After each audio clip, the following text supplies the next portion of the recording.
오늘 야곱에 관해서 네 번째 시간을 가져보도록 하겠습니다. 오늘은 그 분니엘이라는 단어가 좀 중요한 단어가 될 것 같아요. 분니엘.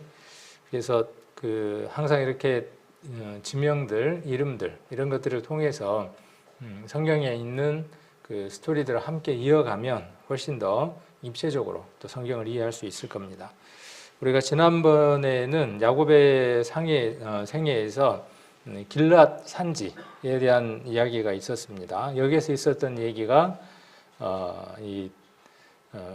그 야반 도주죠. 밤에 그 삼촌의 집에서 그동안에 그 부자가 됐던 그 모든 것들을 이끌고 그 도망했던 것, 그래 사흘 길만큼 도달했을 때 그가 도망했다는 소식이 들리게 되고 라반이 그를 쫓아오게 됩니다. 쫓아와서 무엇을 내어놓으라고 이야기를 하느냐 하면 드라빔을 내어놓으라고 이야기를 합니다. 그래서 창세기 31장 19절로 20절 말씀을 지난주에는 우리가 주제로 한번 살펴봤었죠. 그래서 라반이 양털을 깎으러 갔을 때 틈을 보는 거죠. 양털 한번 깎으면 하루 이틀의 일이 아니죠. 양의 그 마리수가 많기 때문에 긴 시간을 양을 깎아야 하죠. 그러니까 정확하게 그 계획을 세운 것이죠. 그렇게 해서 밤에 도망을 갑니다. 그래서 라헬은 그 아비의 드라빔을 도적질합니다. 그리고 야곱은 그 거취를 아람 사람 라반에게 고하지 않고 가만히 떠났습니다. 그래서 이 드라빔은 이 사위가 가지게 되면은 아들이 가질 그 명분을 그 유업을 다 물려받을 수 있는 것으로 그들에게 알려져 있다고 합니다. 목동들에게는. 그래서 아마 이 라헬은 자기 야곱이 자기 아버지의 모든 그 재산들을 물려받기를 원하는 그런 마음들로 드라빔을 도적질했을 것 같다라고 이렇게 기록하고 있는 글들도 있습니다. 이 드라빔이라고 하는 것은 테라핌이라고 하는 그 말에서 나왔다라고 이야기를 했고, 그 치료한다 그런 뜻을 갖고 있습니다. 이전에는 뭐 돈, 또 명예 이런 것들이 화두였다면 지금은 무엇이냐 하면 좀 더 건강하게, 그래서 뭐 힐링이니 그다음 또 뭐 여러 가지 그런 그 것들을 화두를 두고 우리가 살아가죠. 그래서 좀 더 편안하게 이렇게 살아가려고 하는 그런 마음들이 사람들 안에 있습니다. 그러한 것들이 하나님을 찾으려고 하는 것보다 우선시되어 있는 세상 가운데 우리가 살아가고 있습니다. 그래서 치료한다는 것, 또 용서한다는 것, 낫는다는 것, 이 모든 것들이 하나의 모든 사람들에게 희망 이상을 넘어가서 그것 때문에 하나님을 믿고 그것 때문에 어떤 종교를 갖는 목적들이 되어진다는 것이죠. 근데 성경은 거기에 목적이 있는 것이 아니라 하나님 자체를 찾고 그 하나님과 함께하는 것이 성경이 말하고자 하는 중요한 내용이라는 것이죠. 사람들은 누구나 다 이 라헬처럼 또 라반처럼 꼭 붙들고 있는 것들이 있습니다. 우리는 하나님을 붙들고 살아가죠. 하나님 외에 다른 분은 우리가 더 잡을 수가 없죠. 우리가 한 손으로만 하나님을 잡았을까요? 우리는 두 손으로 하나님을 잡고 있습니다. 이렇게 이야기하니까 이전에 전도집회 생각이 나죠. 세상 사람들은 종교다. 그래서 세상 사람들은 하나님을 붙들고 있고 우리는 신앙생활을 하는 거기 때문에 하나님이 우리를 붙들었다. 우리가 힘이 없어서 하나님을 놓는다고 할지라도 우리 사람이 많은 곳에 있을 때에 아버지가 엄마가 아이를 잡고 있을 때에는 미아가 생길 확률이 적지만 아이가 엄마 치맛자락을 잡고 있으면 미아가 될 가능성이 높다. 이런 얘기를 우리가 많이 했었죠. 일면은 어느 면을 보면 종교적인 입장에서 본다 그러면 그 면도 옳은 얘기입니다. 그러나 우리가 하나님을 발견하고 하나님 안에서 살아가는 그 일들은요, 우리의 모든 것들을 다 투자해도 아깝지 않을 만한 가치를 가지고 있습니다. 그래서 우리는 두 가지를 함께 이해할 필요가 있습니다. 하나님이 우리를 잡으셨기 때문에, 절대적으로 우리를 잡으셨기 때문에 우리가 어떻게 살아간다고 할지라도, 어떠한 삶을 산다고 할지라도 하나님에게서 끊쳐지지 않는다 하는 그 믿음도 옳은 믿음이라는 것이죠. 그래서 우리가 뭐 장로교라든지 그다음에 뭐 감리교나 심리교 같은 경우는 두 가지를 가지고 이렇게 서로 대립되어 있죠. 하나님은 자유의지를 존중하신다. 그래서 스스로 놔버린다 그러면 그 구원은 구원이 아니다. 이렇게 이야기하는 것이 감리교나 또 이런 그 웨슬러나 이런 사람들의 생각이기도 합니다. 그런 면의 성경 구절도 있고 또 이렇게 이야기하는 성경 구절도 있는데 순서를 우리가 먼저 볼 필요가 있다는 것이죠. 하나님은 모든 사람을 먼저 사랑해 놓으시고 사랑하시고 모든 사람을 다 구원해 놓으셨다는 사실이죠. 그리고 그 사실에 우리가 반응하고 그 은혜를 우리가 붙드는 것, 그 은혜에 참여되기 위해서 우리의 삶을 그분에게 드리는 것, 그 둘이 하나가 되어질 때 온전한 은혜 안에서 살아간다는 것이죠. 그래서 우리는 하나님을 어떻게 붙들고 살아가냐 하면 한 손으로 붙들고 한 손으로 또 하나를 붙들고 살아가는 게 아니라 양손으로 하나님을 붙들고 살아가는 겁니다. 하나님 외에 다른 것에 의지하지 않고 살아가는 겁니다. 세상 사람들은 무엇을 의지하고 살아가느냐 하면 자기가 원하는 것들을 붙들고 살아갑니다. 그래서 이 드라빔처럼 이것이 자기들을 치유해 줄 것이다. 이것이 자기들을 부유하게 해줄 것이다 라고 생각하고 하나씩들 붙들고 살아갑니다. 그걸 놓지 않고서는 누구를 만날 수 없느냐 하면 하나님을 온전하게 붙들 수 없습니다. 구원받은 우리도 마찬가지입니다. 구원받은 우리도 하나님이 우리를 붙드셨다는 사실은 누구든 다 알고 있다는 사실이죠. 믿고 있죠. 그래서 우리가 구원을 얻었습니다. 그러나 이제 우리가 그 하나님에게 붙들림 바 되어져서 그분에게 찰싹 붙어 있어서 그래서 우리가 구약에도 보면 하나님께 찰싹 붙어 있었던 사람들은 오늘날까지 생존하였느니라 하는 말씀들이 구약에 더러 기록되어 있습니다. 하나님이 이스라엘을 사랑하셨지만 그들이 하나님에게 떨어지지 않고 찰싹 붙어 있을 때 하나님의 은혜가 충만하게 흘렀던 것은 틀림없는 사실입니다. 우리도 우리의 삶에서 무엇인가 한 손을 놓고 또 한 손에 다른 것을 잡으려고 하는 마음이 없는지 이 라헬처럼 또 이 라반처럼 그렇게 반은 하나님에게 반은 이방신에게 그렇게 발을 반반씩 딛고 있는 것들이 무엇인지를 우리가 한번 이 드라빔을 통해서 살펴보면 좋을 것 같다라고 해서 지난번에 우리가 이 내용을 살펴봤습니다. 그래서 여전히 쥐고 있는 드라빔을 이제는 버리십시오. 여러분 각각 하나씩 쥐고 있는 것들이 있으면 버려야 되겠죠. 어떤 사람은 한 10개쯤 쥐고 있는 사람도 있고요. 어떤 사람은 하나를 쥐고 있는 사람도 있고 다 버리는 사람이 있을까요? 다 버리고 살아가는 사람? 어느 날 버렸다고 생각이 들어지지만 보면 내 손에 또 다른 것들이 들려져 있는 내 모습을 볼 때가 참 많습니다. 그럴 때마다 예수 그리스도의 은혜가 하나님이 나를 돌아보심이 없이는 내가 하나님 앞에 설 수 없구나 하는 것들도 더 많이 알아가게 됩니다. 그래서 우리가 우리 삶이 변화되지 않았다면 우리가 지난번 살펴볼 때도 그 얘기를 했지만 우리 삶이 매일 변화된 것 우리의 삶이 이전보다 지금 다른 삶을 살아가는 모습이 없다면 우리의 삶이 바뀌기 위해서는요 필연적으로 무엇이 바뀌어야 되느냐 하면요 생각이 바뀌어야만 합니다. 그 생각이 어떤 규모를 이루고 그 다음에 어떤 그 형식을 이루어서 그것이 변치 않고 살아가게 되는 것 뭐 이런 것들을 우리가 신념이라고 이야기하기도 하고 가치관이라고 이야기하기도 합니다.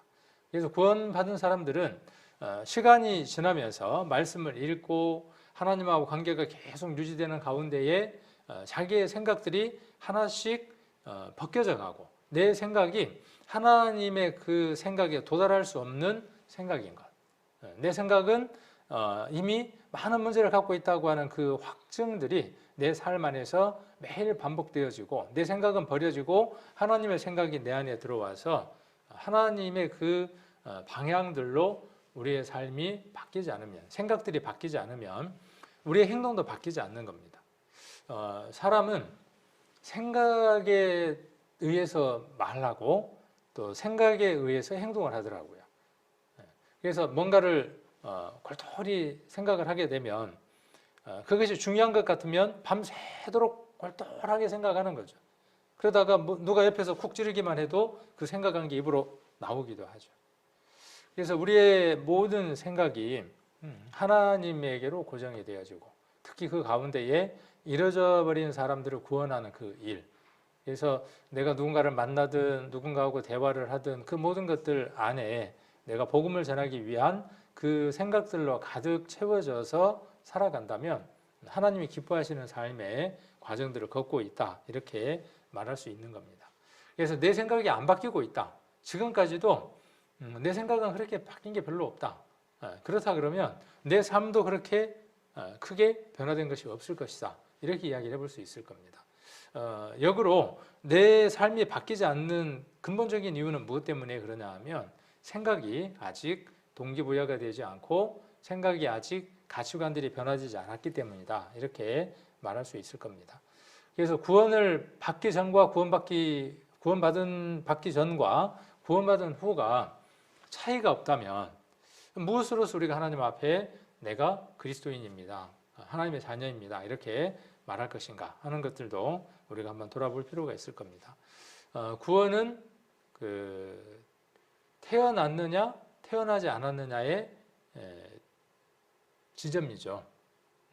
그러니까 어머니 뱃속에 있을 때의 그 10달간의 삶이 내가 태어났을 때에는 전혀 다른 환경 속에서 새로운 삶으로 살아가게 되는 겁니다.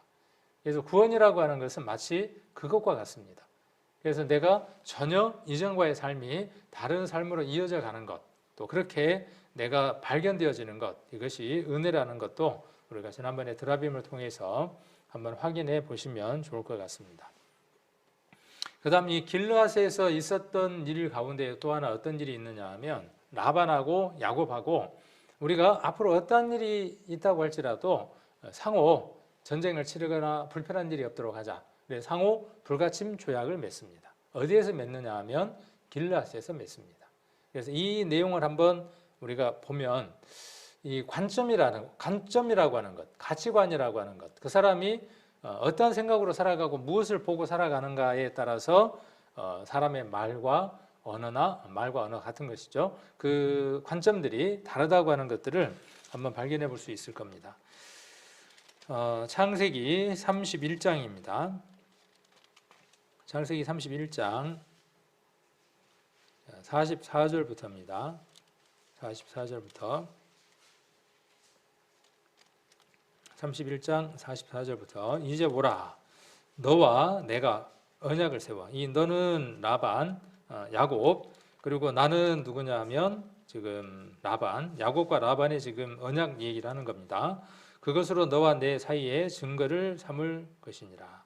이에 야곱이 돌을 가져 기둥으로 세우고 또 그 형제들에게 돌을 모으라 하니 그들이 돌을 취하여 무더기를 이룰 때 무리가 거기 무더기 곁에 먹고 라반은 그것을 여갈사하두다라 칭하였고 야곱은 그것을 갈르엘이라 칭하였으니 라반의 말에 오늘날 이 무더기가 너와 나 사이에 증거가 된다 하였으므로 그 이름을 갈르엘이라 칭하였으므로 또 미스바라 하였으니 이는 그의 말에 우리 피차 떠나 있을 때에 여호와께서 너와 나 사이에 감찰하옵소서 함이니라.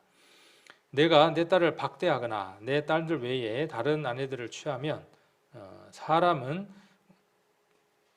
우리와 함께할 자가 없어도 보라, 하나님이 너와 나 사이에 증가하시니라 하였더라. 라반이 또 야곱에게 이르되 내가 너와 나 사이에 둔 이 무더기를 보라, 또 이 기둥을 보라. 이 무더기가 증거가 되고 이 기둥이 증거가 되나니 내가 이 무더기를 넘어 내게로 가서 해하지 않을 것이요 내가 이 무더기 이 기둥을 넘어 내게로 와서 해하지 않을 것이라. 그래서 야곱은 돌 기둥을 가져오고 또 형제들이 돌을 가지고 와서 무더기를 쌓았습니다. 그리고 그 무더기를 두고 지금 뭘 하느냐 하면 넘지 않는다 하고 이렇게 상호 불가침 조약을 맺는 겁니다. 그런데 그 똑같은 언약을 세우는 건데 그 언약에 의미를 부여하고 이름을 부여하는데 각각의 이름이 다른 걸 볼 수 있죠. 라반은 그 돌 무더기의 이름을 무엇이라고 불렀습니까? 47절이죠. 47절에 여갈사하두다라고 이렇게 이야기를 했습니다. 이 말이 무슨 말일까요? 아람어인데 그냥 증거 무더기 그런 뜻이에요. 똑같은 얘기예요. 그 다음 이 갈르엘이라고 했어요. 이 말도 무슨 말입니까? 이 말도 똑같이 같은 얘기예요. 증거의 무더기라는 말입니다. 또 뭐라고 불렀습니까? 미스바라고도 불렀어요. 자, 이 일이 어디에서 있었던 일이냐 하면 길르앗 산지에서 있었던 일이기도 합니다. 그리고 그러니까 라반은 아람어로 이름을 붙이고, 그렇죠? 그리고 야곱은 어떤 이름으로 붙이고요? 히브리어로 이름을 이렇게 붙이는 것을 볼 수 있습니다. 자, 그리고 53절 한번 봅니다. 53절. 똑같은 증거의 그 돌 무더기인데 이것을 두고 각각 자기들의 관점에서 이해하고 받아들이고 한다는 거죠. 언약을 세우고 있다는 것이죠. 그리고 그 이름을 달리하고 있다는 겁니다. 53절. 아브라함의 하나님, 나홀의 하나님, 그들의 조상의 하나님은 우리 사이에 판단하옵소서 하매. 이거 누가 하는 말이죠? 우리가 이제 누가 하는 말인지 잘 구분할 필요가 있죠. 아브라함의 하나님, 나홀의 하나님, 그들의 조상의 하나님은 우리 사이에 판단하옵소서 하매. 야곱이 그 아비 이삭의 경외하는 일을 가리켜 맹세하고, 지금 라반이 앞에서 하는 얘기고 뒤에는 지금 야곱이 이야기를 하는 거죠. 야곱은 누구를 두고 지금 맹세를 합니까? 야곱은 이삭의 경외하는 일을 가리켜 맹세했어요. 하나님을 두고 맹세를 합니다. 그래서 54절에 야곱이 또 산에서 제사를 드리고 형제들을 불러 떡을 먹이니 그들이 떡을 먹고 산에서 경야하고, 그리고 이제 고향으로 떠나갑니다. 라반은 이제 자기 가야 할 고향 집으로 돌아가게 됩니다. 여기 라반의 얘기를 보면 아브라함의 하나님 그랬어요. 아브라함의 하나님, 그 다음에 나홀의 하나님, 그들의 조상의 하나님 그랬어요. 자, 나홀의 하나님, 그들의 조상의 하나님, 아브라함의 하나님 누구일까요? 그냥 우리가 이 문맥상으로 보아서는 아브라함의 하나님이니까 그냥 하나님인 것 같죠. 지금 우리가 이야기하는 하나님과 같습니다. 여호수아서 24장을 한번 찾아보겠습니다. 그래서 이 부분을 우리가 조금 이해를 해야 될 필요가 있으니까 여호수아서 24장을 한번 찾아보겠습니다. 여호수아 24장 2절입니다. 여호수아가 모든 백성에게 이르되 이스라엘 하나님 여호와의 말씀에 옛적에 너희 조상들, 자, 너희 조상들, 그러니까 지금 이 라반도 해당이 되겠죠. 그들의 조상이 해당이 되는 거죠. 너희 조상들 곧 아브라함의 아비, 나홀의 아비 데라가 강 저편에 거하여 다른 신들을 섬겼으나, 지금 이 라반은 누구의 후손이냐 하면 결국 이들의 후손인 것이죠. 족보가 그렇게 되어져 있으니까 데라의 후손들이니까. 3절 내가 너희 조상 아브라함을 강 저편에서 이끌어내요. 아브라함이 하나님을 만나기 이전에 그는 무엇을 섬겼음을 암시하고 있는 겁니까? 아브라함도 그렇고 아브라함의 아버지도 그렇고 그들의 조상은 누구를 섬겼음을 알 수 있어요. 우상을 섬겼다는 사실을, 강 저편에 거하여 다른 신을 섬겼음을 알 수 있습니다. 그러니까 아브라함 안에도 어떤 내용이 들어있었다는 것을 암시하느냐 하면 다른 신을 섬겼던 것을 암시하고 있다는 것이죠. 그렇게 우상을 섬기는 그곳에서 누구를 불러내신 거예요? 아브라함을 하나님이 불러냈어요. 자, 그때부터 하나님은 아브라함의 하나님이 된 것이죠. 그 이전에 아브라함은 누구를 섬겼어요? 다른 우상을 섬겼다는 것을 여호수아에서 이야기를 하고 있습니다. 그래서 내가 너희 조상 아브라함을 강 저편에서 이끌어내요. 그러니까 강 저편에서 이끌어냈다. 그 얘기는 무슨 얘기를 지금 함축하고 있는 것이죠? 그렇죠. 우상을 숭배하는 다른 신으로부터 너희를 이끌어냈다. 너희 조상을 이끌어냈다 하는 것을 함축하고 있는 거죠. 그래서 이 히브리인이다 라는 말의 의미가 어떤 뜻이냐 하면 강을 건너온 자다. 그런 뜻을 갖고 있죠. 그러니까 단순하게 강을 건넜다 라는 말의 의미가 아니라 이전에 섬겼던 그 신으로부터 전혀 다른 하나님이라고 하는 그 절대자인 하나님에게로 이끌어낸 바 되었다 라는 말의 의미가 어떤 말이냐 하면 히브리인이다, 강을 건넌 자다 라는 말의 뜻을 갖고 있다는 것이죠. 자, 그렇게 해서 하나님이 어떻게 하시겠다는 겁니까? 목적지가 있죠. 어디로? 가나안으로 인도하여 온 땅을 두루 행하게 하고 그 씨를 번성케 하려고 그에게 이삭을 주셨습니다. 자, 그리고 이삭에게는 야곱과 에서를 주었으며 에서에게는 세일산을 소유로 주었으나 야곱과 그 자손은 애굽으로 내려갔으므로 내가 모세와 아론을 보내었고 또 애굽에 재앙을 내렸나니 곧 내가 그 가운데에 행한 것 같고 그 후에 너희를 인도하여 내었었노라. 여기 창세기부터 시작해서 출애굽기 전체의 내용을 지금 여호수아서에서 간략하게 지금 설명을 하고 있는 거죠. 우리는 이 여호수아서는 이미 지나간 일을 이야기를 하고 있는 것이고 지금 우리가 보고 있는 이 창세기 지금 31장은 그 과정이 진행되는 것 가운데 우리가 보고 있는 겁니다. 그래서 31장 53절에 나와 있는 아브라함의 하나님, 나홀의 하나님, 그들의 조상의 하나님은 우리 사이에서 판단하옵소서라고 이야기했을 때 이것은 지금 라반이 무엇을 섬기고 있는 것을 함축하고 있냐 하면 무상을 섬기고 있었다는 것을 이야기를 하고 있는 것입니다. 자, 그런데 야곱은 누구를 지금 이야기를 하고 있습니까? 야곱은 이삭에 경외하는 일을 가리켜 그렇게 이야기를 하고 있죠. 그래서 이삭의 하나님, 구별돼서 지금 이야기를 하고 있는 거죠. 그러니까 라반이 이야기하는 그 하나님과 그렇죠? 라반이 이야기하는 그 하나님과 지금 이삭이 경외하는 그분과는 전혀 다른 분인 거죠. 전혀 다른 분이에요. 그래서 그는 그 돌 무더기에다가 아람식으로 그 이름을 붙였고, 그렇고 야곱은 어떻다는 것이죠? 자기 가치관과 자기 경험 속에서 주신 것 속에서 그 이름을 그곳에다가 붙여놓았다는 것이죠. 오늘날 십자가가 우상화되어져 있습니다. 차 앞에다가 십자가가 있는 그것들을 붙여놓거나 목걸이로 해서 대롱대롱 달아놓죠. 마치 무엇하고 똑같으냐 하면 차가 사고 나지 말라고 명태포, 그죠? 북어포하고 흰실을 돌돌 말아가지고 차 트렁크에 넣고 다니는 사람들과 별반 다를 바가 없죠.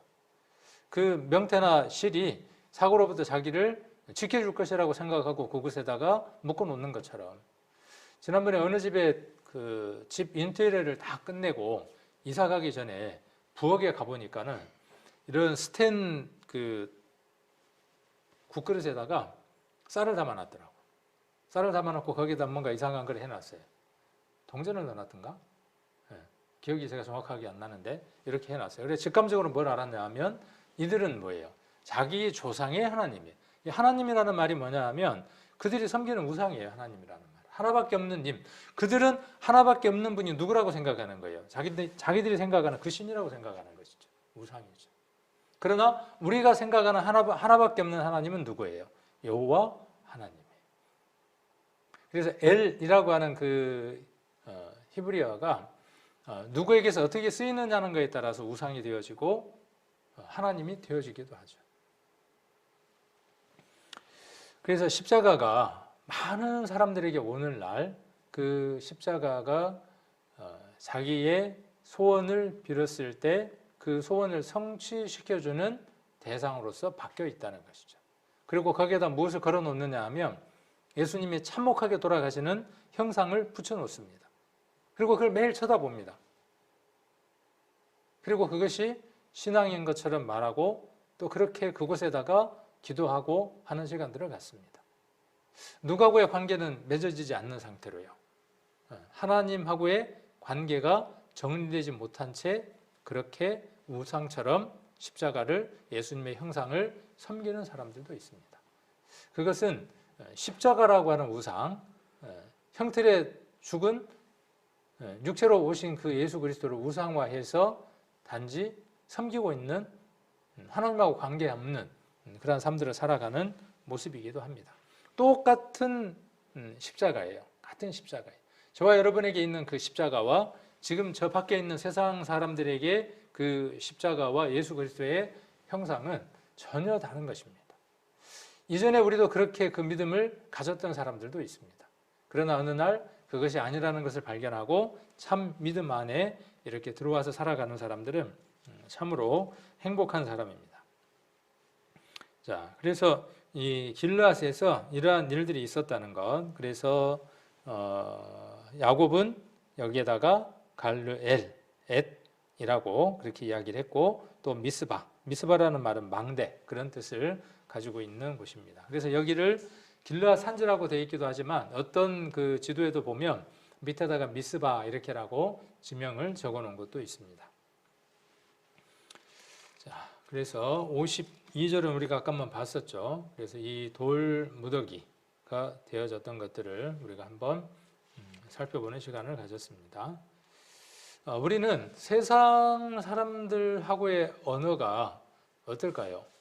세상 사람들은 그 세상 사람들이 믿는 믿음, 그 가치관 속에서의 단어나 또 표현들을 사용을 합니다. 누구처럼요? 라반처럼. 그런데 우리는 어떤 표현 속에서 살아가야 할까요? 이 야곱처럼 하나님 안에서의 용어들, 또 표현들, 또 삶들을 우리가 살아야 되지 않을까 하는 내용들도 이 증거의 무더기를 두고 한번 생각해 보면 좋겠습니다. 자, 32장을 한번 가보겠습니다. 32장 1절을 한번 보시면 55절, 31장 55절 라반이 아침에 일찍 일어나 손자들과 딸들에게 입맞추며 그들에게 축복하고 떠나 고향으로 돌아갔더라. 그러니까 야곱은 이제 그 원래 아버지 집으로 돌아가기 위해서 북에서 남으로 내려오게 되고 라반은 7일 동안이나 쫓아봤던 그 길을 다시 회항해서 어디로 돌아가느냐 하면 라반의 집으로 돌아가게 됐다. 그 얘기를 하는 것이죠.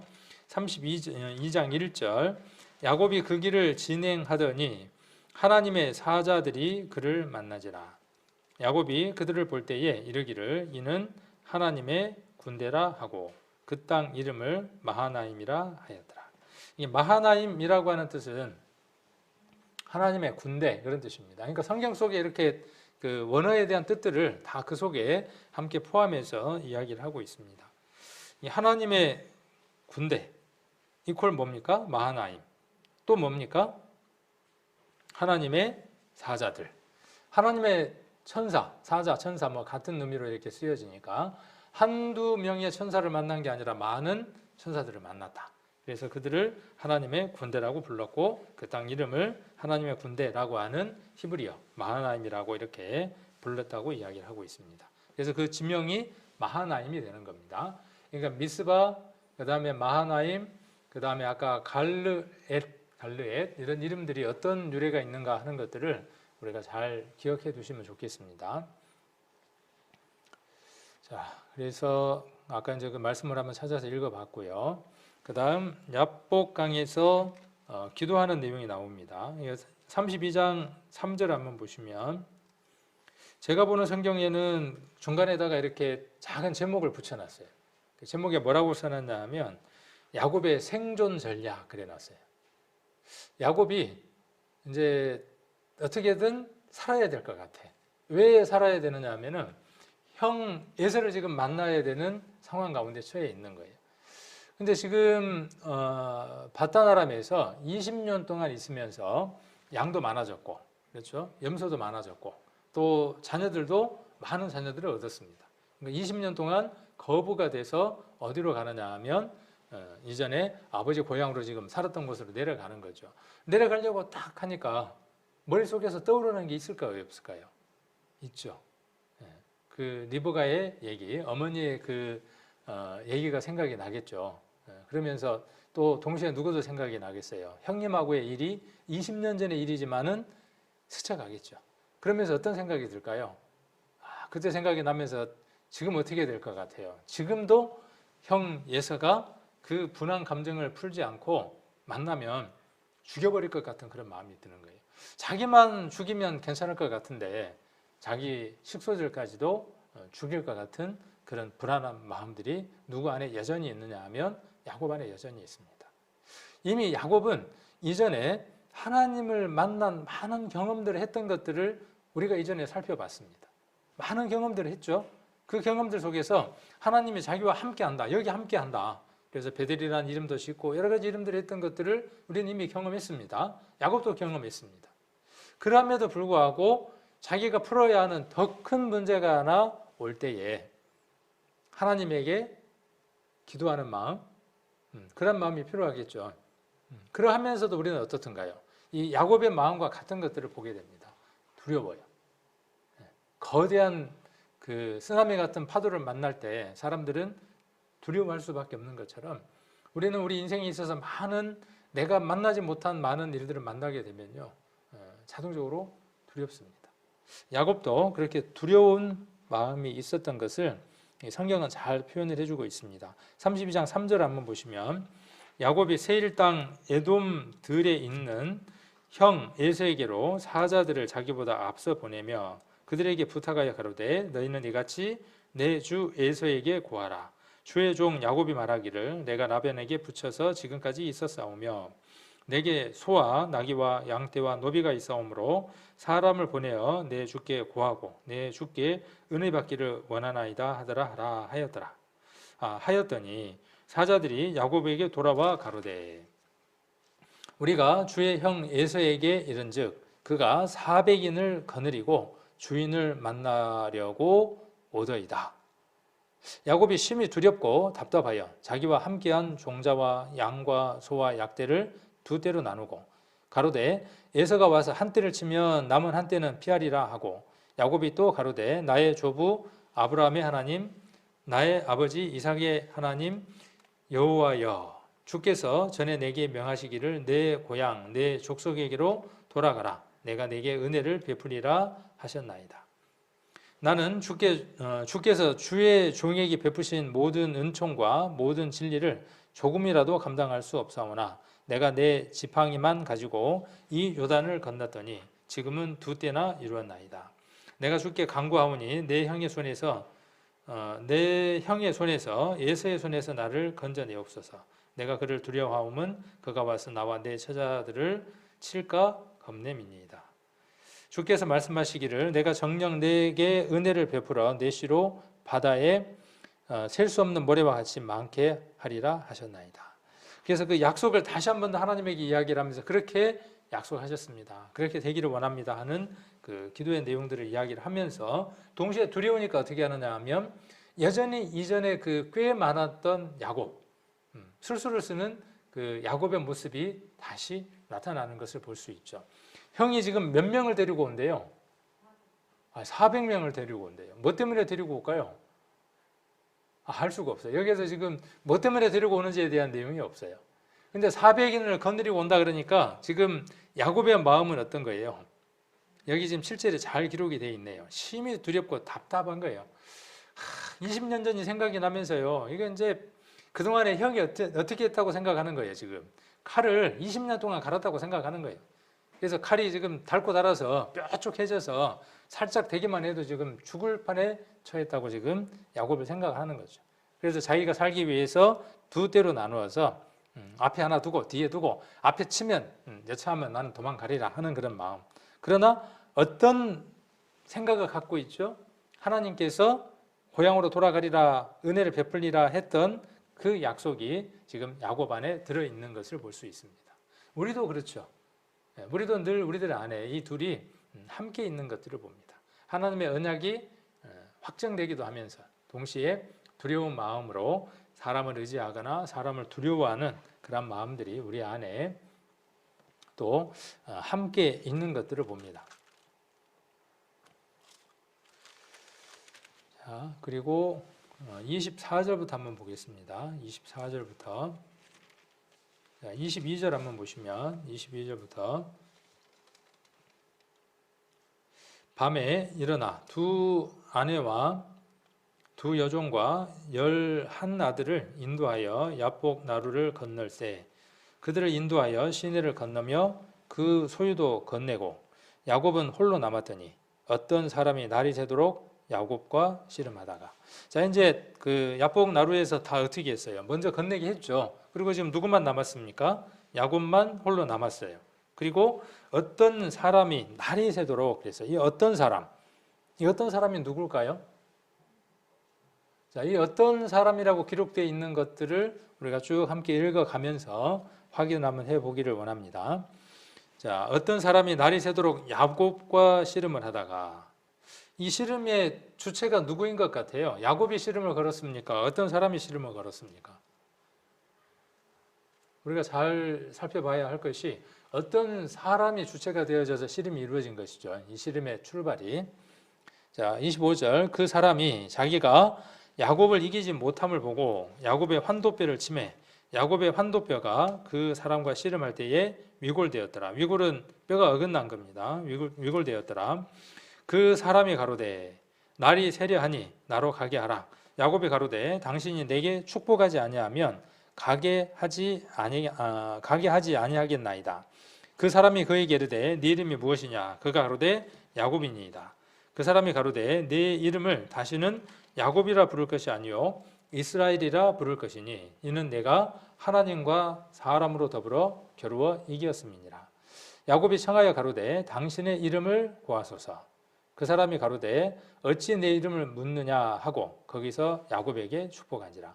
야곱에게 축복을 했어요. 자, 그 축복한 사람의 이름을 지금 야곱이 묻는 거죠. 그리고 그 어떤 사람이 지금 축복해 준 사람이에요. 자, 이제는 30절. 자, 30절. 그러므로 야곱이 그곳 이름을 브니엘이라 하였으니. 오늘 제목으로 정했던 겁니다. 브니엘이라 하였으니 그가 이르기를 내가 하나님과 대면하여 보았으나 내 생명이 보존되었다 함이니라. 자, 이 브니엘에서 만난 사람, 그 만난 사람을 야곱은 누구라고 지금 말하고 있죠? 하나님이라고 이야기를 하고 있죠. 이게 이해가 돼요? 어떤 사람이라 그랬다가 그 사람이 갑자기 누가 돼요? 하나님이 돼요. 야곱에게 나타났던 그 사람은 누구예요? 사람이었지만 누구였어요? 하나님이었어요. 그와 그 사람과 씨름한 겁니다. 어떤 씨름이었을까요? 어떤 씨름이었을까요? 지금 내용이 나와 있으니까 축복해달라는 씨름이에요. 그럼 이 축복의 구체적인 내용은 무엇일까요? 축복의 구체적인 내용은 뭐냐면 앞에서 쭉 기록되어져 있는 내용이죠. 누구를 순적하게 만나게 해달라는 거예요. 내 아버지 집으로 가는 데 있어서 형 에서와의 갈등, 그 에서와의 화해, 그것을 할 수 있도록 축복해달라고 하는 것이죠. 하나님 이미 약속하신 것이니까 그 약속에 대해서 하나님이 이루어 달라고 붙드는 내용이죠. 자, 그래서 여기 지금 야곱은 뭐라고 이야기를 하느냐 하면 내가 하나님과 대면하여 보았으나 내 생명이 보존되었다 합니다. 그러니까 그 씨름했던 사람은 누구냐 하면 하나님이에요. 씨름의 내용은 무엇이냐 하면 축복의 내용인 것이죠. 그래서 여기 이스라엘이라고 하는 이름의 뜻이 무엇이냐 하는 것을 여기 정의를 내려놨는데 여기에 어떻게 정의가 되어져 있습니까? 이스라엘이라 부를 것이다 그랬고 28절에 이는 내가, 이 내가는 누구냐면 야곱이죠. 하나님과 사람으로, 이 하나님과 사람으로 그랬을 때 하나님과 사람으로 더불어 그랬으니까 이 말은 무엇을 이야기하는 것 같아요? 하나님과 사람, 그러니까 누구예요? 하나님하고 야곱하고 이렇게 우리가 이해되어질 수 있죠. 그런데 이 내용을 우리가 이렇게 이해를 해야만 바른 성경의 이해가 되어집니다. 그래서 이것을 제가 다른 좀 더 쉽게 이해되어질 수 있는 번역을 가지고 왔습니다. 그 사람이 말하였다. 그 사람은 B라고 돼 있고 그가 그 말입니다. 그가 말하였다. 내가 하나님과도 겨루어 이겼고 내가 그렇죠. 내가 하나님과 그랬어요. 그러니까 이 내가라는 말은 여기 지금 우리 성경도 똑같은데 이 성경을 잘못 이해하면 어떻게 이해할 수 있느냐 하면 이 사람과 하나님 따로따로가 아니라 사람인 야곱과 하나님이 겨루었다. 물론 그 내용도 되지만 그 내용으로서 이해가 아니라 이렇게 이해가 되어져야 된다는 거죠. 내가 하나님과도 겨루어 이겼고 사람과도 겨루어 이겼으니 사람과 겨루어 이겼어요? 아니었어요? 야곱의 일생의 삶이 어떤 삶이었냐면요. 사람하고의 겨룸이었어요. 언제부터요? 뱃속에서 나올 때부터. 야곱의 이름의 뜻이 뭐예요? 에서의 이름의 뜻은 뭐고? 에서는 북다. 야곱의 뜻은 뒤꿈치를 잡고 나왔다. 그런 뜻이잖아요. 그러니까 뭐든지 겨루어서 이기려고 하는 사람과의 싸움에서 겨루어서 무엇인가를 얻어내려고 하는 간절함 속에서 살았던 사람. 거기에서도 승리하고 이겼던 사람. 그런데 이제 누구와 겨루어서 이긴 사람? 하나님과 겨루어서도 이긴 사람. 이렇게 이야기를 하고 있다는 거죠. 그러니까 이 둘을 같이 이야기를 하고 있는 거죠. 하나님하고도 겨루었고 또 누구하고도 사람하고도 겨루었고. 자, 그래서 이제 내 이름은 야곱이 아니라 이스라엘이다 라고 이야기를 했습니다. 그래서 C라고 앞에 적혀 있고 이스라엘이다 라고 되어 있는데 이 C에다가 이렇게 부연 설명을 해두었습니다. 하나님과 겨루다 또는 하나님이 겨루시다 이렇게 되어 있다는 내용이죠. 그래서 이스라엘이라는 말은 하나님과 겨루어 이기다 이런 의미를 갖고 있다는 뜻입니다. 이것을 좀 더 풀어서 한번 이해를 해보려고 합니다. 자, 이스라엘이라는 말은 이스라라고 하는 말과 엘이라고 하는 두 개의 히브리어가 합쳐져서 하나의 단어가 됐습니다. 우리 분이엘도 마찬가지입니다. 분이엘이라는 말은 엘은 하나님 그런 뜻이고 분이라는 말은 무슨 뜻이에요? 봤다, 대면했다, 얼굴을 들었다 그런 뜻입니다. 얼굴을 내리고 있으면 볼 수 있어요, 없어요? 상대방이 이렇게 마주하고 있는데 얼굴을 내리고 있으면요, 볼 수가 없잖아요. 들면 어떻게 할 수 있습니까? 그 얼굴을 볼 수 있어요. 우리가 세상 것만 쳐다보고 매일 땅만 쳐다보면서 돼지처럼 콩콩콩 하고 먹으면서 살아왔잖아요. 그렇게 짐승 같은 삶을 살아오다가 드디어 하나님 나라의 소망을 바라보고 얼굴을 하늘로 들 때 그때 누구를 만나느냐 하면 하나님을 대면할 수 있죠. 분이엘이 되는 겁니다. 그런 것처럼 두 개의 단어가 합쳐져서 하나의 단어가 되는 것처럼 이스라엘이라고 하는 단어는 이스라라는 말은 주도하다, 끈질기게 다투어서 이기다, 다스리다라는 뜻이 같이 들어 있습니다. 겨루다는 말도 있고 다스리다는 말도 있는 겁니다. 그 얘기를 하려고 지금 이 단어를 지금 이야기를 하는 겁니다. 앞뒤었던 문맥으로 보아서는 사람하고 지금 누구하고요? 그 사람, 어떤 사람?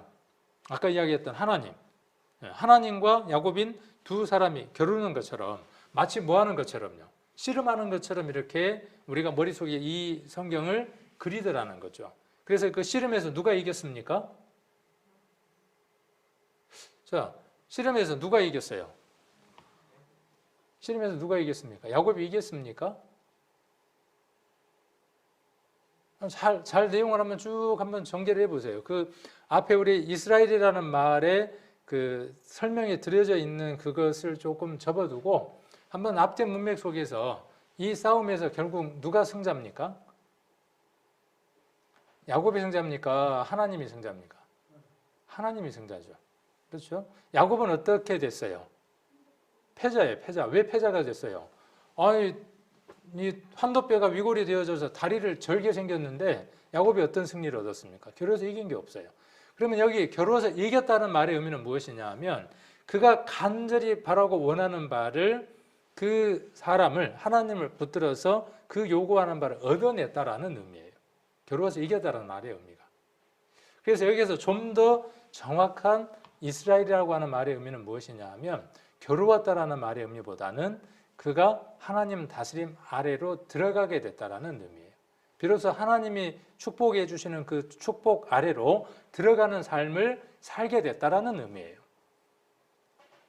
그러니까 그 앞뒤 문맥 속에서 겨루었다라고 하는 그 단어만 우리가 생각을 하니까 마치 야곱은 뭐한 사람이에요? 하나님하고 뭐한 사람이에요?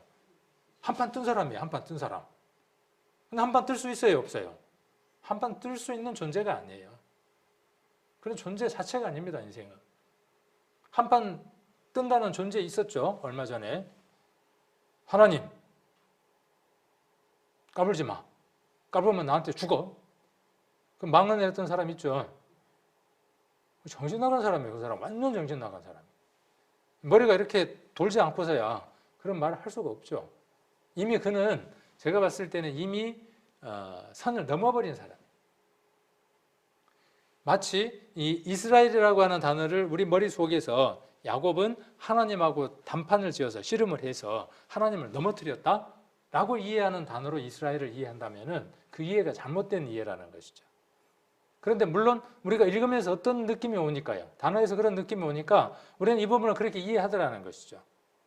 그런데 명확한 이해는 이 단어 속에서 다스리다라고 하는 이 단어에 우리가 좀 더 주의를 해야 한다는 것이죠. 다스린다, 통치하신다 그런 뜻이에요. 그래서 이건 히브리어 사전에 있는 것을 제가 옮겨온 겁니다. 그래서 이스라라는 주도하다, 끈질기게 다투어서 이기다, 다스리다를 뜻하는 사라의 3인칭 평서형 또는 기원형을 담고 있다는 거죠. 엘은 고대 히브리인들이 부르던 하나님의 이름이에요. 그래서 평서형은 하나님이 주도하시다 라는 뜻입니다. 그래서 하나님이 이기다, 다스리다. 누구를 다스리는 거예요? 비로소 이제 누구를 다스려 가시는 겁니까? 누구를요? 야곱을 다스려 가는 거예요. 언제부터요? 그 환도뼈가 위골될 때부터. 자, 그 이름이 바뀌어지는 시점부터. 그래서 기원형은 하나님이 주도하시기를, 하나님이 이기시기를, 하나님이 다스리시기를. 누가 이제 다스려 가는 겁니까? 하나님이 야곱을 다스려 가는 겁니다. 그러면 그 이전에는요? 그 이전에는 누구와 다투어서 늘 승리를 하는 사람이었습니까? 사람과 다투어서 승리를 하면서 자기가 원하는 욕구들을 채워나갔던 삶을 살았던 사람이에요. 얍삽한 사람이었어요. 꾀로 하루하루 살아갔던 사람이었어요. 자기의 생각, 자기 것들로 삶을 살아갔던, 남의 발꿈치를 붙들고 다 차려온 밥상에 숟가락 하나만 얹으면서 얍삽하게 살아가는 인생의 모습의 삶을 살았어요. 그러나 이제는 이 일 이후로, 하나님으로부터 그 축복을 받은 이후로, 하나님을 대면하여 축복을 받은 이후로 야곱의 삶은 전환점이 되는 거죠. 어떤 전환점이 되는 거예요? 이스라엘이 되는 거예요. 그렇죠? 그러니까 하나님과 겨루어 이겼다라고 하는 그 문맥의 얘기보다는 전체 속에서 무엇을 이해해야 되느냐 하면, 이제 하나님으로부터 모든 것들을 공급받고 하나님으로부터 오는 축복을 받는, 하나님의 다스림을, 통치를 받는 사람이 되어졌다라는 의미를 우리가 28절에서 찾아낼 수 있어야 한다는 것이죠. 앞뒤 문맥 속에서 하나님과 사람으로 더불어 이겼습니다 하는 이 문맥 속에서 감춰져 있는 그 진실들을 우리 성도님들이 볼 수 있어야 한다는 것이죠. 저와 여러분들은 이름이 바뀌었습니다. 야곱의 이름이 바뀐 것처럼요. 언제 우리의 이름이 바뀌었습니까? 야곱이 환도뼈가 쳐서 위골되어지는 것처럼 우리는 인생에 있어서 예수 그리스도를 만나는 날 우리가 환도뼈가 위골되어서 저는 사람이 되어졌습니다. 세상을 향해서 똑바로 열심히 달려가던 그 걸음에서 이제 세상 것을 향해서 부지런히 달려갈 수 없는 한쪽 다리를 저는 사람이 되어졌어요. 한 번 더 생각하겠죠? 걸음이 불편할 때마다 한 번 더 걸으면서 한 번 더 생각을 할 겁니다. 그래서 우리가 여기에서 하나님이 통치하시며 주도하신다 라고 하는 것을 읽을 수 있어야 한다는 거죠. 성도라는 말과 이스라엘이라는 말은 어느 의미에서 일맥상통하는 말입니다. 이스라엘이라고 하는 나라, 야곱이 출발이 되어져서 그 이름에서 한 나라의 이름이 만들어졌잖아요. 야곱, 이스라엘, 이스라엘이라고 하는 나라. 그럼 이스라엘이라고 하는 나라는 우리는 어떤 나라를 우리가 인지하죠? 하나님이 통치하는 나라, 하나님이 다스리는 나라. 그렇게 이해되어지는 것처럼 성도라는 말, 교회라는 말은 어떤 의미이냐 하면 하나님이 다스리는 곳, 하나님의 다스림을 받는 사람. 성도라는 그런 말은 그런 뜻입니다. 히브리 사람들이 강을 건너왔죠. 우리도 강을 건너온 자들이죠. 그리고 히브리 사람들은 구별되어진 사람들이죠. 세상으로부터 구별되어진 선민입니다. 그렇죠? 선민. 구별된 무리. 구원받은 사람을 성도라고 이야기를 합니다. 거룩한 무리라고 이야기를 합니다. 그러니까 성도라는 말과 이스라엘이라는 말은 일맥상통하는 말입니다. 구별되어진 자들이에요. 이 구별이라는 말은 무슨 뜻이냐 하면 하나님의 쓰임받기 위해서 따로 분류된 것, 그런 뜻입니다. 우리는 세상으로부터 분리됐습니다. 구별됐습니다. 누구의 통치를 받도록요? 하나님의 통치를 받도록 구별되어진 사람들입니다. 참 재밌는 사람들이에요, 우리는요. 세상의 그 법률 속에서, 세상의 그 윤리 속에서, 규례 속에서, 도덕 속에서 우리는 또 살아가야 합니다. 그 통치를 받아야 합니다.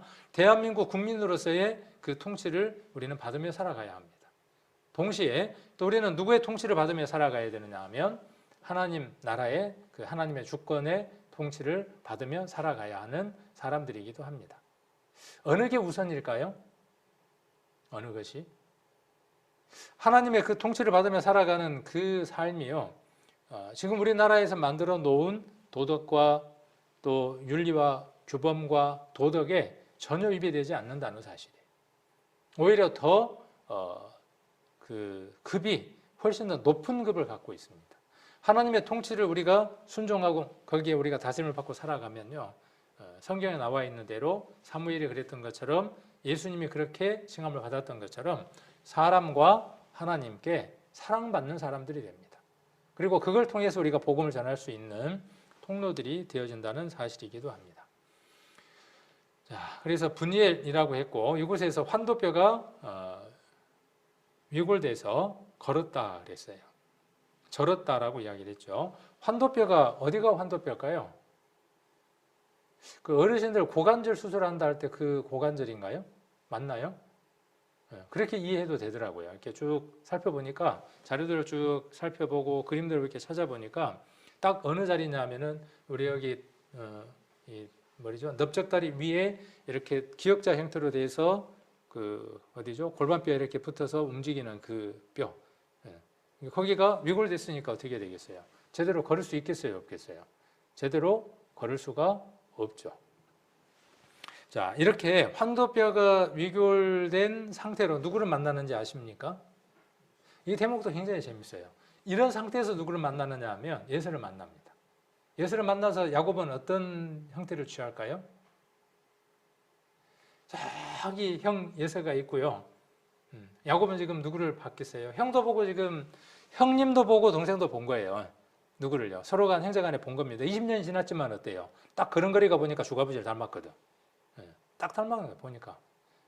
그런데 보니까는 저놈이 20년 전에는 저놈이라고 해서 죄송합니다. 제가 20년 전에는 안 그랬는데 아니 보니까 어때요? 쩔뚝 절면서 온단 말이에요. 형 마음에서 어땠을까요? 제가 그냥 한번 추측을 해보는 거예요. 형 마음에서 20년 동안 갈았단 말이에요. 갈았는데 오는데 보니까 어때요? 막 행색은 어마어마한 것 같아. 막 양이라든지 막 종이라든지 막 빡짝짝한 것 같아. 그런데 보니까 어때요? 행색은요? 행색 절고 오는 거예요. 그 미웠던 마음들이 어떻게 됐을까요? 그 미웠던 마음들이. 자, 그런 것들을 우리가 33장에서 한번 볼 수 있어요. 이 대목 보면 괜히 그 눈물이 핑 돌더라고요. 33장을 보면. 자, 33장 1절에 보면 야곱이 눈을 들어보니 에서가 400인을 거느리고 오는지라 그 자식들을 나누어 레아와 라헬과 두 여종에게 맡기고 여종과 그 자식들은 앞에 두고 레아와 그 자식들은 다음에 두고 라헬과 요셉은 뒤에 두고 요셉은 뒤에 두고 여기 이제 요셉이 있네요 이미. 그런데 어디에다가 두었어요? 뒤에다 두고 뒤에다 두고 뒤에다 두고. 근데 순서가 어때요? 야곱의 생각에 좀 덜한 것들은 어디다 두고요? 앞쪽으로 두고 귀한 것은 어때요? 뒤로. 여전히 400인을 거느리고 오는 그 예서가 어때요? 죽일 것만 같은 거예요. 자기가 좋아하고 귀한 것들을 싹 쓸어버릴 것만 같은 거예요. 자, 3절 자기는 그들 앞에 나아가되 이제 비로소 자기가 제일 앞에 나서 있죠. 그들 앞에 나아가되 몸을 7번 땅에 굽히며 그 형 예서에게 가까이 하니 이 장면이 그냥 우리가 생각하면 별거 아니더란 말이죠. 그런데 여기 7번 땅에 굽혀요. 어떤 상태에서 좀 굽히는 거예요? 건강하게 잘 걸을 수 있는 상태가 아니라 지금 야복강 나루에서 아까 그 사람하고 형하고의 그 화해를 위해서 겨루었어요. 간절히 그의 통치를 받기를 축복을 받기를 간절히 원하는 마음으로 싸우다가 환도뼈가 유결이 돼서 지금 쩔뚝거리면서 가는 거예요. 쩔뚝. 형을 만났어요. 7번 어떻게 하는 거죠? 절을 하는 겁니다. 자, 어떤 상태겠어요? 한번 유추를 한번 해보세요. 이 절이 어떤 형태의 절이겠는지. 그래서 4절에 보면 예서가 달려와서 그를 맞아서 안고 몸을 어긋 맡기고 그와 입 맞추고 피차 우니라. 끝난 거죠, 여기에서. 그죠? 그동안에 20년 동안 앙금이 있었던 거 어때요? 형 마음 안에서 이미 그렇게 오는 그 모습을 보면서 어때요? 마치 집 나간 아들이, 둘째 아들이 돌아올 때 아버지가 어떤 마음처럼요. 멀리서 쳐다보고 뛰어나가는 그 마음처럼 형의 마음도 이미 어떻게 되어져 있는 거예요. 그런 마음이 되어져서 피차 목을 이렇게 어금 맡기면서 우는 거예요. 자, 그리고 뒤에 내용들을 보면 더 그 눈물 나는 장면들이 이제 기록되어 있는 것 같아요. 10절 한번 보시면 10절 야곱이 가로되 그렇지 아니하나이다. 그러니까 이제 지금 많은 재산을 지금 누구에게 주겠다고 이야기하냐면 예서에게 주겠다고 이야기를 하는 거예요. 9절에 보면 예서가 가로되 내 동생아, 참 이 표현이 좋죠. 내 동생아, 내게 있는 것이 족하니 내 소유는 내게 두라. 그러니까 지금 에서도 부자인 거예요. 예. 그리고 지금 야곱이 어마어마하게 많은 것들을 형에게 주겠다고 이야기하는데도 뭐라 그러냐면 완전 뭐 그런 거 상관없어. 얼마나 그 마음이 지금 누그러진 겁니까? 누가 이렇게 할 수 있겠습니까? 지난번에 우리가 그런 성경을 찾았죠. 잠언에서 노하게 한 형제와 화목하기가 높은 상성 빗장문을 여는 것보다 더 어렵다. 그 말씀 우리가 잠언을 통해서 찾았습니다. 에서의 마음이 그랬습니다. 근데 그 마음을 녹이는 건 어떻게 하면 녹인다고요? 사람의 행위가 여호와를 기쁘시게 하면이라고 우리가 잠언에서 답을 찾았잖아요. 이들 안에 하나님이 역사하셔서 그 마음을 녹이기 시작하니까 어때요? 20년의 앙금도 눈이 녹는 것처럼 녹는 거죠. 네 거니까 네 다 가져. 나 넉넉해. 지금 그렇게 이야기를 하는 거죠. 10절에 야곱이 가로되 그렇지 아니하나이다. 형님께 은혜를 얻어 싸우면 청컨대 내 손에서 이 재물을 받으소서. 내가 형님의 얼굴을 배운즉 하나님의 얼굴을 본 것 같사오며 형님도 나를 기뻐하심이니이다. 하나님이 내게 은혜를 베푸셨고 나의 소유도 족하오니 청컨대 내가 형님께 드리는 예물을 받으소서 하고 그에게 강권함에 받으니라. 야, 이거 얼마나 막 기가 막힌 장면이에요. 그런데 여기에서 야곱이 에서에게 한 말을 한번 보자고요. 여기서 한 말을 보면 어떻게 보면 앞뒤 문맥을 안 읽으면요, 이 야곱의 얘기는 정말 아부 섞인 얘기예요. 야곱이 지금 에서를 보고 뭐라고 이야기를 해요?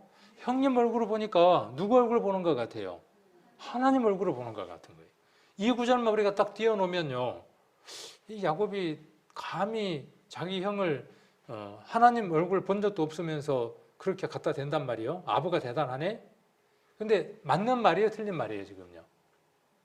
하나님 얼굴을 봤어요. 어디에서요? 분이엘에서 봤어요. 그리고 그 분이엘에서 얻은 그 마음의 용기가, 힘이 결국은 형님을 어떤 얼굴로 볼 수 있는 얼굴이 된 것이죠. 형님을 형님으로 보는 게 아니라 그 안에 역사하시는 하나님을 볼 수 있는 마음이 되어진 것이죠. 그래서 형님의 얼굴을 배운즉 하나님의 얼굴을 본 것 같다. 이 말에 안 녹을 사람이 어디 있겠어요? 그 안에 하나님의 마음이 있는 사람이라면, 하나님이 한번 만지심을 받은 그런 마음이라면 이 말에 형님 얼굴 보니까 정말 하나님을 보는 것 같습니다 라는 말에 안 녹아질 마음이 없겠다는 거죠. 자, 그리고 쐐기를 박죠. 뭐라고 쐐기를 박습니까? 뭐라고요? 형님도 나를 기뻐하시네요. 형님도 나를 기뻐하시네요. 나도 그러면 기뻐요 라고 이야기를 하는 거죠. 여기에서 무엇이 이루어지는 것을 볼 수 있냐 하면 그 형제 안에 20년간의 그 앙금이 깨끗하게 사라지는 것을 볼 수 있습니다. 우리가 세상 안에서도 또 하나님 안에서도 우리가 살아가는 동안에 이러한 부분들이 필요할 것 같아요. 사람하고의 관계가 얽히고 또 실타래처럼 꼬이면 우리는 사람에게서 그 답을 찾으려고 합니다. 그 사람하고 관계 속에서 그것을 풀어보려고 합니다. 물론 그렇게 하지 말라는 말이 아니에요. 그러나 우선 우리가 먼저 해야 될 일이 무엇이에요? 우선 먼저 해야 될 게, 내가 정말 하나님의 삶에 있어서 거스리는 것이 무엇인가? 어둠이 있는 것이 무엇인가? 먼저 그것을 살펴보는 것이 우선이라는 것이죠. 그래서 하나님하고의 관계가 개선되고 나면, 해결되고 나면 하나님이 그 일의 통치자가 되셔서 이스라엘이 되셔서 주관자가 되셔서 다스리는 분이 되셔서 그도 다스리고 나도 다스려서 그 다스림을 받는 사람 간의 관계가 회복되도록 하신다는 것이죠. 이것이 성경이 이야기하는 치유입니다. 세상이 이야기하는 치유는 어떤 것이냐 하면요, 학문이에요. 그런 것들 치유라고 또 이야기를 세상 사람들은 하기도 합니다. 자, 그 다음에 이제 어디로 이동을 하느냐 하면 숫곳이라고 하는 곳으로 이동을 합니다. 16절에 보시면 이날에서는 창세기 33장 16절입니다. 이날에서는 새 일로 회정하고 돌아가죠 이제. 그리고 야곱은 숫곳에 이르러 자기를 위하여 집을 짓고 짐승을 위하여 우릿간을 지은 고로 그 땅 이름을 숫곳이라 불렀더라. 이게 숫곳이라는 말이 무슨 뜻이에요? 그러니까요, 우릿간, 그죠? 우릿간이라는 뜻이죠. 집이라는 뜻이에요. 그러니까 거기에서 이제 비로소 집을 하나 짓고 사는 것이죠. 18절 야곱이 밧단 아람에서부터 평안히 가나안 땅 세겜 성에 이르러 성 앞에 그 장막을 치고 그 장막 친 밭을 세겜의 아비 하몰의 아들들 손에서 은 100개로 사고 거기 단을 쌓고 늘 하는 일들이 뭐예요? 믿음의 그 선진들이 했던 일들이 단을 쌓죠. 하나님하고의 그 관계 속에서 하나님을 기쁘시게 했던 일들을 기억하는 행위라는 겁니다. 그 당시의 모습들이 지금 우리들에게 이것이 필요하겠죠. 그 이름을 무엇이라고 불렀습니까?